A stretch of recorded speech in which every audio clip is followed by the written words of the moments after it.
મોદીનું આગમન થઈ ગયું છે। વડાપ્રધાન નરેન્દ્ર મોદી 8000 કરતા વધારે કરોડની વિકાસની ભેટ આપવાના છે, પરંતુ આ સીધા દ્રશ્યો આપ જુઓ જીએમડીસી ગ્રાઉન્ડમાં કે જ્યાં કેસરી કલરની ખુલ્લી ગાડીમાં વડાપ્રધાન નરેન્દ્ર મોદી જનમેદનીથી વચ્ચે ધીમે ધીમે સ્ટેજ સુધી પહોંચી રહ્યા છે। અત્યારે તેઓ જ્યાં લોકો રાહ જોતા હતા ક્યારના વડાપ્રધાન નરેન્દ્ર મોદીની એ સ્થળ જીએમડીસી ગ્રાઉન્ડ પહોંચી ગયા છે। વિવિધ વિકાસ કાર્યોનું લોકાર્પણ અને ખાતમુહૂર્ત કરવાના છે।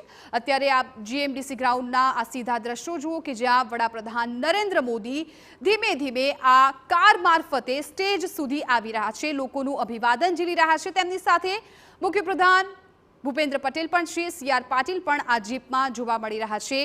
કેવી રીતે વડાપ્રધાન નરેન્દ્ર મોદી લોકોનું અભિવાદન ઝીલી રહ્યા છે, લોકોની કેટલી ભીડ જામી છે આપ આ દ્રશ્યોમાં જોઈ રહ્યા છો। અને જ્યારે પણ વડાપ્રધાન નરેન્દ્ર મોદી ગુજરાતના પ્રવાસે આવતા હોય છે, પ્રવાસ તેમનો ખૂબ ખાસ રહેતો હોય છે, કેમ કે તે ક્યારેય પણ ખાલી હાથે નથી આવતા, ગુજરાતવાસીઓને અનેક વિકાસ કાર્યોની ભેટ આપતા હોય છે। અને આ વખતે પણ તેમનો આ 2-3 દિવસનો જે પ્રવાસ છે એ ખૂબ મહત્વપૂર્ણ છે। આજે સવારથી તેમના અલગ અલગ કાર્યક્રમો હતા, થોડીવાર પહેલા તેમણે મેટ્રોની મુસાફરીની સફર માણી હતી, ત્યારબાદ સીધા જ હવે તેઓ જીએમડીસી ગ્રાઉન્ડ પહોંચી ગયા છે। ખુલ્લી જીપમાં, આ કેસરી કલરની જીપમાં તેઓ લોકોનું અભિવાદન ઝીલતા ઝીલતા સ્ટેજ સુધી પહોંચી રહ્યા છે। 8000 કરોડના વિકાસ કાર્યોની તેઓ ભેટ આપવાના છે।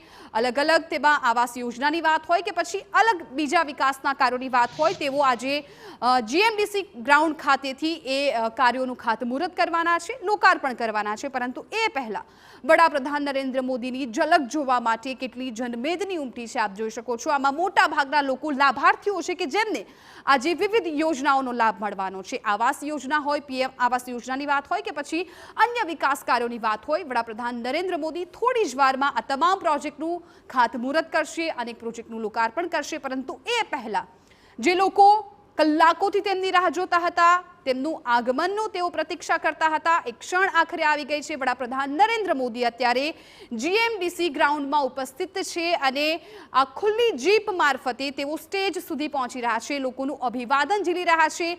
વિવિધ વિકાસ કાર્યોની ભેટનું લોકાર્પણ ખાતમુહૂર્ત કર્યા બાદ તેઓ ત્યાં સંબોધન પણ કરવાના છે। અને ખાસ તો વડાપ્રધાન નરેન્દ્ર મોદીના સંબોધન માટે પણ લોકો આવતા હોય છે। તેમનું સંબોધન દર વખતે ખૂબ ખાસ રહેતું હોય છે, એટલે હવે થોડી વારમાં એ સંબોધન શરૂ થાય એ પહેલા તેઓ વિકાસ કાર્યોની ભેટ આપવાના છે અને ત્યારબાદ લોકો તેમનું સંબોધન પણ સાંભળવાના છે।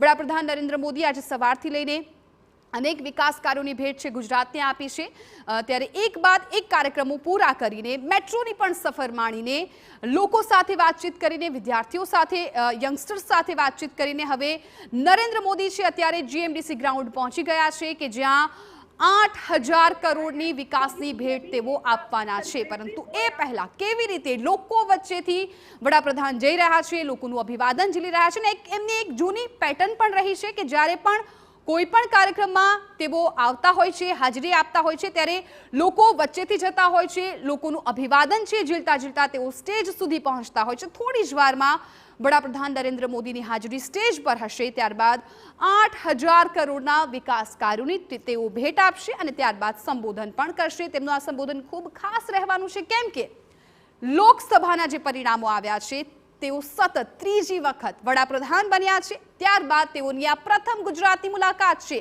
અને ગુજરાતવાસીઓમાં પણ એક અનોખો હરખ છે એ જોવા મળી રહ્યો છે। વડાપ્રધાન બન્યા બાદનો સતત ત્રીજી વખત એટલે એની પણ એક ખુશી અલગ છે અને ખાસ વડાપ્રધાન પણ આજે વતન આવ્યા છે અને વતન માટે એક મોટી સંખ્યામાં વિકાસની આખી ભેટ લઈને આવ્યા છે, એટલે અત્યારનો આ જે પ્રવાસ છે ખૂબ ખાસ રહેવાનો છે। વડાપ્રધાન નરેન્દ્ર મોદી છે એ થોડી જ વારમાં સ્ટેજ સુધી પહોંચી જશે અને ત્યારબાદ કરોડોના વિકાસ કાર્યોની તેઓ ભેટ આપવાના છે। ખાસ તો આજે જનમેદની દેખાઈ રહી છે, તેમાં કેટલાય એવા લાભાર્થીઓ છે કે જેઓ આજે પીએમ આવાસ યોજનાના લાભાર્થી બનશે અને તેઓને લાભ મળશે। અલગ અલગ હપ્તાઓ છે એમના બેંક ખાતામાં પહોંચી જશે, કેમ કે તેમને એક આશા હતી અને એ જ આશા આજે વડાપ્રધાન નરેન્દ્ર મોદી છે એ પૂરી કરવાના છે।